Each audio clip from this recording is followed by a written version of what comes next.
નમસ્કાર વિદ્યાર્થી મિત્રો, અગાઉ આપણે તરંગ વિશે ચર્ચા કરી હતી. આપણે એમાં થોડુંક વધારે વિચારવાનું છે. તરંગ એટલે આપણે વાત કરી કે માધ્યમમાં વિક્ષોભની ગતિને તરંગ કહે છે. હવે અહીંયા આપણે આ તરંગની જે ઘટના છે, તરંગનો જે આકાર છે, એની આજે ચર્ચા કરશું. આપણો પ્રશ્ન છે સ્થિતિસ્થાપક દોરીમાં તરંગનું પ્રસરણ સમજાવો. સ્થિતિસ્થાપક દોરી છે, સ્થિતિસ્થાપક દોરી, એમાં તરંગનું પ્રસરણ કેવી રીતે થાય, તરંગ આગળ કેવી રીતે વધે, એવો આપણો પ્રશ્ન છે. તરંગની વ્યાખ્યા આપો. બરાબર, વ્યાખ્યા મેં તમને અગાઉ પણ સમજાવી છે કે માધ્યમમાં વિક્ષોભની ગતિને તરંગ અથવા તરંગ સ્પંદ કહે છે. હવે અહીંયા અગાઉનું જે ઉદાહરણ છે એ જ ઉદાહરણ આપણે વિચારી કે આ ધારો કે સ્થિતિસ્થાપક દોરી છે, આ જડિત આધાર છે, જડિત આધાર અથવા એવું કહો કે સ્થિર આધાર છે.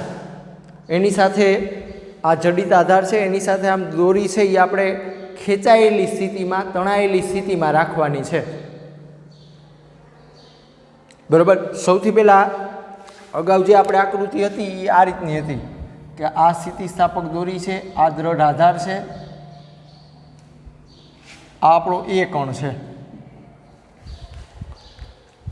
સૌથી પહેલાં આપણે આવી આકૃતિ વિચારી કે આ દ્રઢ આધાર છે, આ ખેંચાયેલી સ્થિતિ, તણાયેલી સ્થિતિમાં આપણી દોરી છે, લાંબી સ્થિતિસ્થાપક. હવે અહીંયા આપણો એ કણ છે. સૌથી પહેલાં આપણે શું કરવાનું તો કે કણ એ છે, કણ એ, એના ઉપર આપણે વિક્ષોભ લગાડવાનો, ઝટકો લગાડવાનો. એટલે કણ એ છે એ પોતાનું આમ દોલન શરૂ કરશે. અમુક સમય થાય એટલે વિક્ષોભ બી કણ પાસે પહોંચશે, અમુક સમય થાય એટલે વિક્ષોભ સી કણ પાસે પહોંચશે, અમુક સમય થાય એટલે વિક્ષોભ ડી કણ પાસે પહોંચશે. દોરીના માધ્યમમાં વિક્ષોભ છે એ આગળ વધે છે, ગતિ કરે છે. આને આપણે તરંગ કહીએ છીએ. વિદ્યાર્થી મિત્રો, અહીંયા જે આપણી આકૃતિ હતી અગાઉ, બરાબર, એમાં આપણે આવી આકૃતિ છેલ્લે વિચારી હતી. અહીંયા આઈ કણ હતો.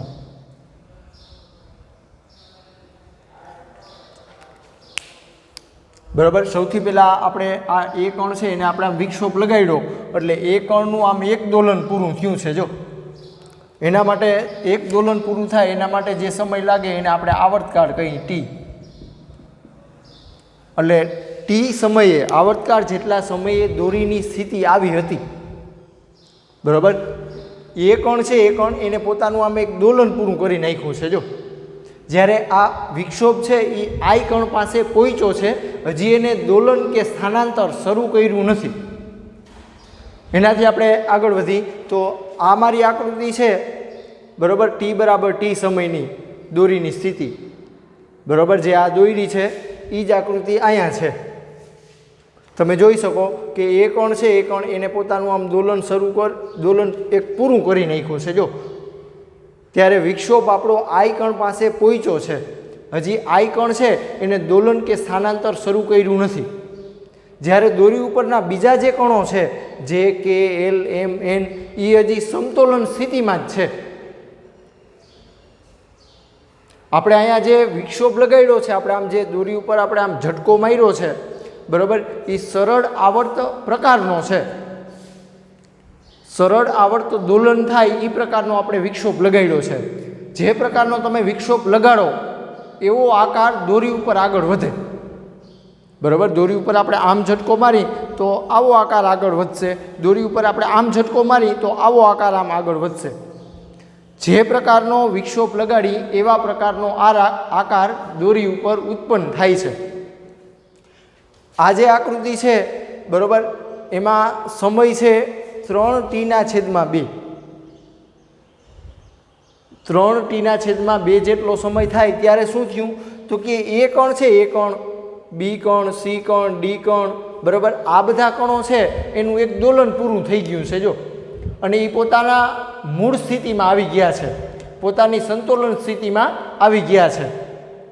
જ્યારે આ ઈ કણ છે, ઈ કણ એનું જો એક દોલન પૂરું થયું છે, બરાબર, ઈ કણનું એક દોલન પૂરું થયું છે ત્યારે આપણો વિક્ષોભ છે એ એમ કણ પાસે પહોંચ્યો છે.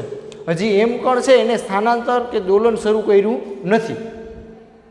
કહેવાનો અર્થ એવો છે કે કણ છે કણ અહીંયાથી વિક્ષોભ પસાર થઈ જાય પછી પોતાની મૂળ સ્થિતિમાં આવી જાય છે.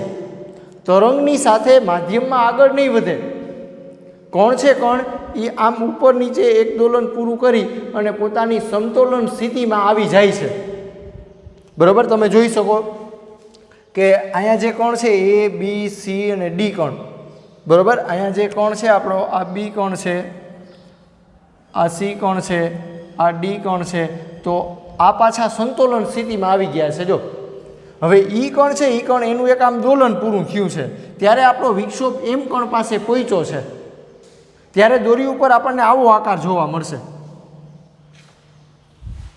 એનાથી આગળ વધી હજી ટી બરાબર 2t સમય થાય, ટી બરાબર 2t સમય થાય ત્યારે તમે જોઈ શકો કે આ આઇકણ છે, આઇકણ એનું એક દોલન પૂરું થયું છે ત્યારે આપણો વિક્ષોભ છે એ ક્યુ કણ પાસે પહોંચ્યો છે ત્યારે દોરી ઉપર આવો આકાર આપણને જોવા મળશે. સરળ આવર્ત દોલક પ્રકારનો વિક્ષોભ લગાડ્યો એટલે આપણે સાઇન વક્ર જેવો આલેખ આપણને આકાર દેખાશે. સાઇન વક્ર જેવો આકાર આપણને દોરીમાં આગળ વધતો દેખાશે. એટલે આ રીતે દોરી ઉપર તરંગનું પ્રસરણ થાય છે. વિદ્યાર્થી મિત્રો, આ મેં તમને જે સમજાવ્યું છે બરાબર એ તમારે ટેક્સ્ટ બુકમાં વાંચવાનું છે.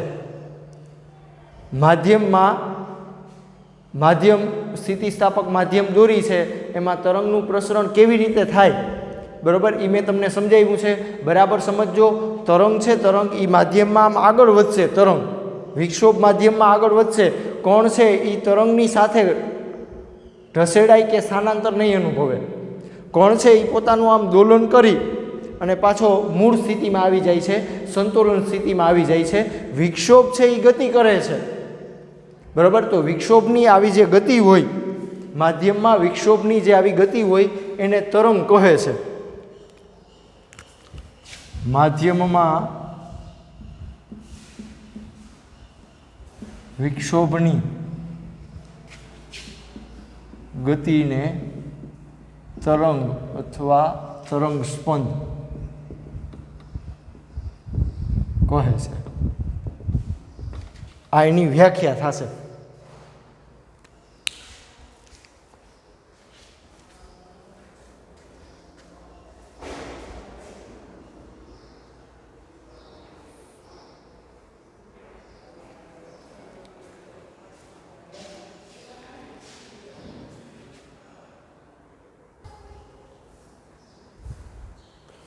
વિદ્યાર્થી મિત્રો, એના પછીનો પ્રશ્ન છે, તરંગ એ માધ્યમમાં આગળ વધતી કોઈ ભૌતિક વસ્તુ નથી.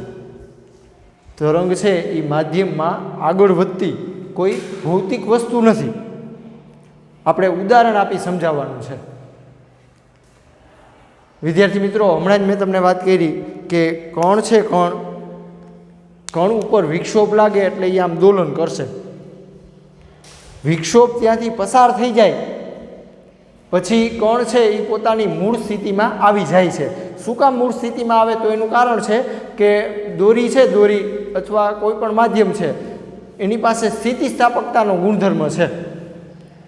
સ્થિતિસ્થાપકતાનો ગુણધર્મ છે એટલે એ કણ છે એ પાછો મૂળ સ્થિતિમાં આવી જશે. માધ્યમના સ્થિતિસ્થાપકતાના ગુણધર્મને લીધે કણ છે એ દોલન કે સ્થાનાંતર આમ અનુભવી અને પાછો મૂળ સ્થિતિમાં આવી જાય છે, એટલે કે સંતુલન સ્થિતિમાં આવી જાય છે. કહેવાનો અર્થ એવો છે કે તરંગ આપણને દોરી ઉપર આ રીતનું આમ દેખાય છે તો એમાં કણ છે, કણ એ આ બાજુ ખસે નહીં, પોતે આમ સ્થાનાંતર કરશે, પોતે આમ દોલન કે સ્થાનાંતર કરશે, પણ તરંગ છે એ માધ્યમમાં આમ આગળ નહીં વધે કણ. એટલે અહીંયા તમને પ્રશ્ન એવો આપ્યો છે, તરંગ એ માધ્યમમાં આગળ વધતી કોઈ ભૌતિક વસ્તુ નથી બરાબર.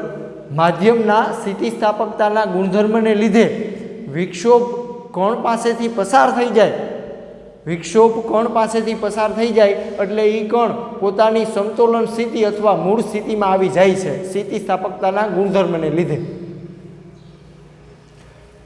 જેમ જેમ વિક્ષોભ આગળ વધશે તેમ તેમ કણ છે એ વિક્ષોભની અસર હેઠળ દોલન કે સ્થાનાંતર અનુભવશે અને પાછા પોતાની મૂળ સ્થિતિમાં આવી જાય છે. આવું તમારે સમજાવવાનું થાય. હવે આપણે ઉદાહરણ આપવાના છે, ઉદાહરણ આપી સમજાવો. તો પહેલું ઉદાહરણ છે એ તમે એવું કહી શકો કે જ્યારે અગાઉ પણ મેં ઉદાહરણ આપ્યું હતું કે માનો કે આ ટ્રેનના ડબ્બા છે,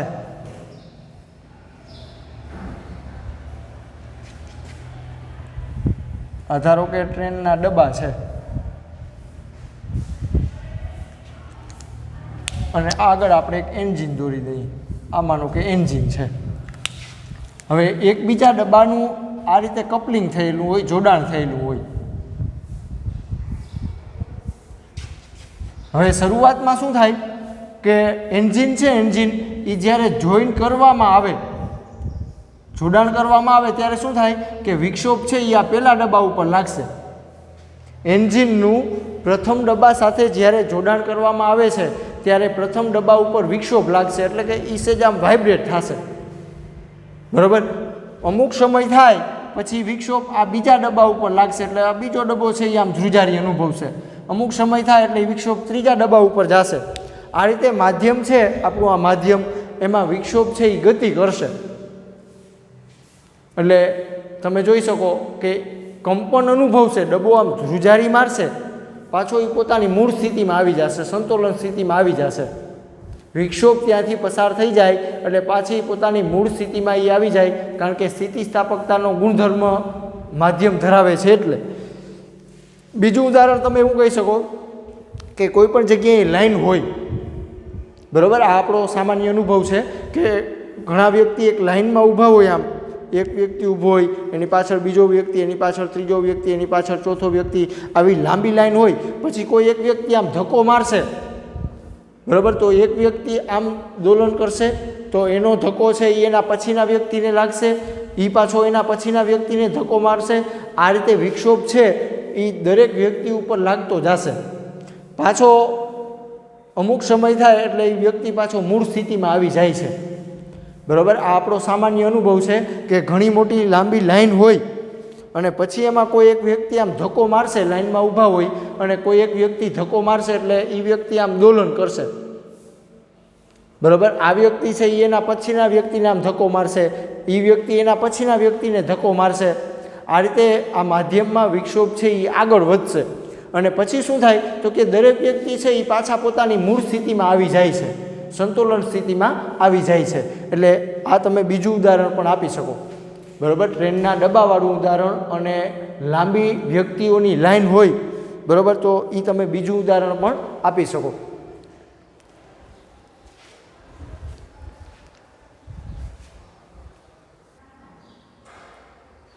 વિદ્યાર્થી મિત્રો, એના પછી આપણો પ્રશ્ન છે તરંગ માળા. જો તરંગ છે એની માળા, હાર્મોનિક તરંગ અને પ્રગામી તરંગ સમજાવો. બરાબર. આપણો પ્રશ્ન છે તરંગમાળા, હાર્મોનિક તરંગ અને પ્રગામી તરંગ. હવે સૌથી પહેલાં આપણે તરંગમાળાની વાત કરીએ.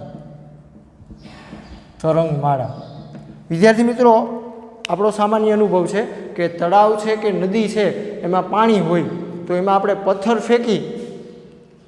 આપણે ફેંકી એટલે તમે જોશો તો પથ્થર પડશે, પાણીની સપાટી ઉપર પથ્થર પડે એટલે આપણને ગોળ કુંડાળું આમ મોટું થતું દેખાય છે. બરાબર. કોઈ એક સમયે કુંડાળું નાનું હશે, પછી એનાથી આમ મોટું થશે, પછી એનાથી આમ મોટું થશે, પછી એનાથી આમ મોટું થશે. બરાબર. આપણો સામાન્ય અનુભવ છે કે આપણે પથ્થર ફેંકો, પાણી છે, પાણી તો એ સ્થિતિસ્થાપક માધ્યમ છે, એમાં આપણે પથ્થર ફેંકી, કાંકરો ફેંકી એટલે આપણને આવું ગોળ કુંડાળું છે એ જોવા મળે. બરાબર. બધી દિશામાં આવા તરંગ ઉત્પન્ન થશે.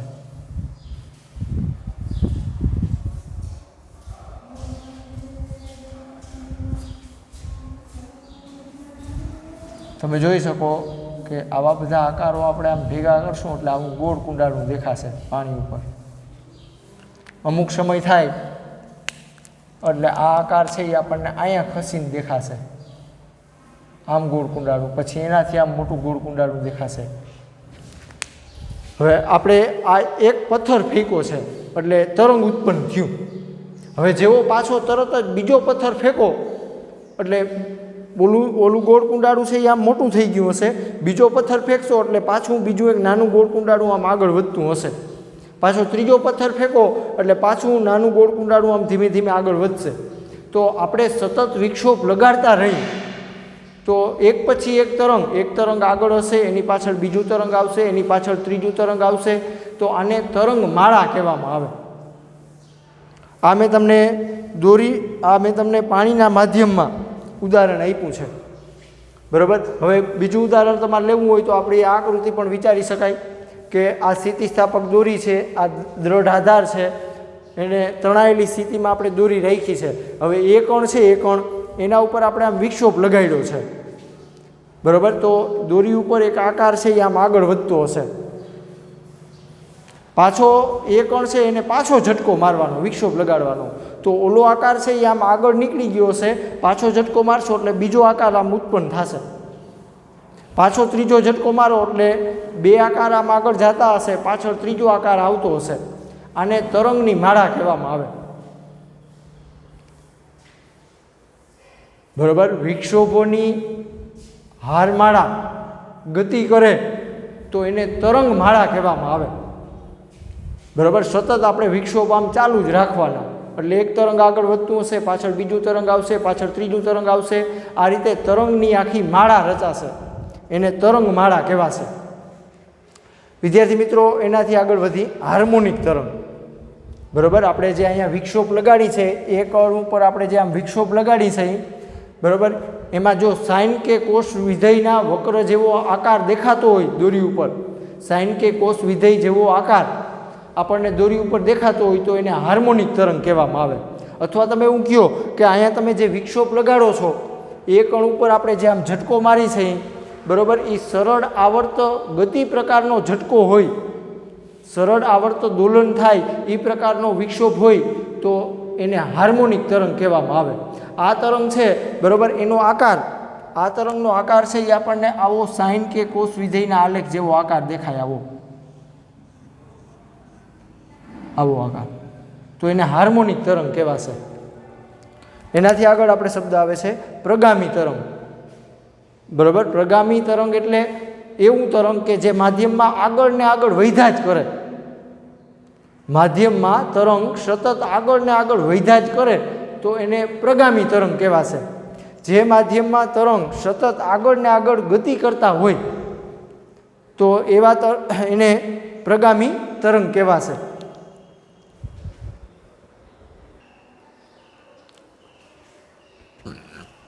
વિદ્યાર્થી મિત્રો, આના પછી આપણો પ્રશ્ન એવો આવે છે કે તરંગોનું વર્ગીકરણ સમજાવવું, બરાબર. વર્ગીકરણ અગાઉ પણ તમે શીખી ગયા છો. યાંત્રિક તરંગો, વિદ્યુત ચુંબકીય તરંગો અને દ્રવ્ય તરંગો. તરંગોનું વર્ગીકરણ 3 વિભાગમાં કરવામાં આવે. એક યાંત્રિક તરંગો, પછી બીજું વિદ્યુત ચુંબકીય તરંગો અને ત્રીજું દ્રવ્ય તરંગો. એટલે આના વિશે અગાઉ પણ તમે શીખી ગયા છો. નેક્સ્ટ લેક્ચરમાં આપણે આની ચર્ચા કરશું. આનાથી આગળ બીજા પ્રકાર પણ છે, લંબગત તરંગ અને સમગત તરંગ. તરંગના બીજા પણ પ્રકાર છે, લંબગત તરંગ અને સંગત તરંગ.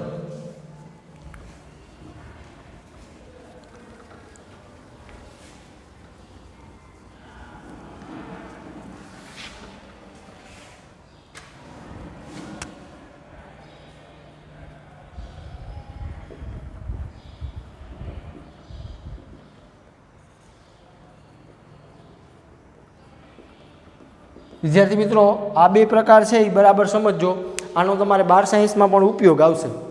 લંબગત તરંગ કોને કહેવાય? તો કે આ દોરી ઉપર જે તરંગ ઉત્પન્ન થાય છે, દોરી ઉપર સ્થિતિસ્થાપક દોરી ઉપર જે તરંગ ઉત્પન્ન થાય છે એ આપણું લંબગત તરંગ કહેવાશે. શું કામ? તો કે આપણી પ્રસરણ દિશા છે, બરાબર. તમે જોઈ શકો કે તરંગ આ રીતે આમ આગળ વધે છે, જો, તો આ એની પ્રસરણ દિશા કહેવાય. તરંગ ટૂંકમાં આ દિશામાં આગળ વધે છે અને આપણા કોણ કેમ દોલન કરે છે તો તમે જોઈ શકો કે આપણી આ પ્રસરણ દિશા છે એને લંબ રહીને કણો દોલન કરે છે. જો આમ તરંગનું પ્રસરણ છે, તરંગનું પ્રસરણ એ આ દિશામાં થાય છે અને આપણા કણો છે એ પ્રસરણ દિશાને આમ લંબ રહીને દોલન કરે છે. તો આને લંબગત તરંગ કહેવાય. સ્થિતિસ્થાપક દોરી ઉપર ઉદ્ભવતા તરંગો લંબગત તરંગનું ઉદાહરણ છે. એવી રીતે બીજો પ્રકાર આપણે કીધો સંગત તરંગ. આપણી પ્રસરણ દિશા હોય એને સમાંતર રહીને કણો દોલન કરતા હોય, પ્રસરણ દિશાને સમાંતર રહીને કણો દોલન કરતા હોય તો એને સંગત તરંગ કહેવામાં આવે. બરાબર. જેવી રીતે હું તમને એમ કહું કે ધ્વનિ તરંગો છે તો એ સંગત તરંગનું ઉદાહરણ છે. બરાબર. કણો અહીંયા જે મારી હોઠ નજીક જે કણ છે એ આમ દોલન કરશે. જો આ દિશામાં હું બોલું તો આ આપણી પ્રસરણ દિશા થઈ, આમ કણો છે એ આમ દોલન કરતા હશે જો પ્રસરણ દિશાને સમાંતર રહીને. તો આવા તરંગોને સંગત તરંગ કહેવામાં આવે. પ્રસરણ દિશાને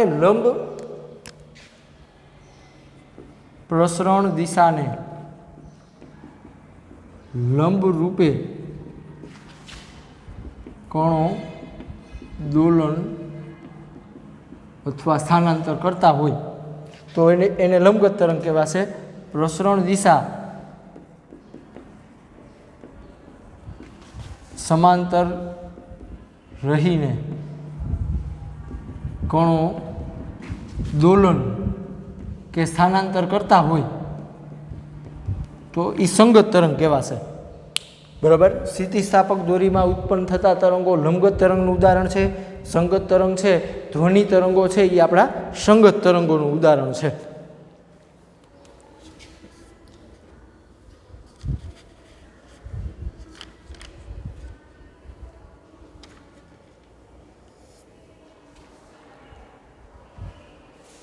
વિદ્યાર્થી મિત્રો, આજનું આપણું જે હોમવર્ક છે, બરાબર, આજે મેં તમને પ્રશ્નો સમજાવ્યા છે એ બધા પ્રશ્નો છે એ હોમવર્કમાં રહેશે.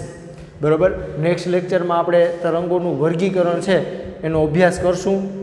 સંગત તરંગ અને લંબગત તરંગની તમારે વ્યાખ્યા પણ લખવાની.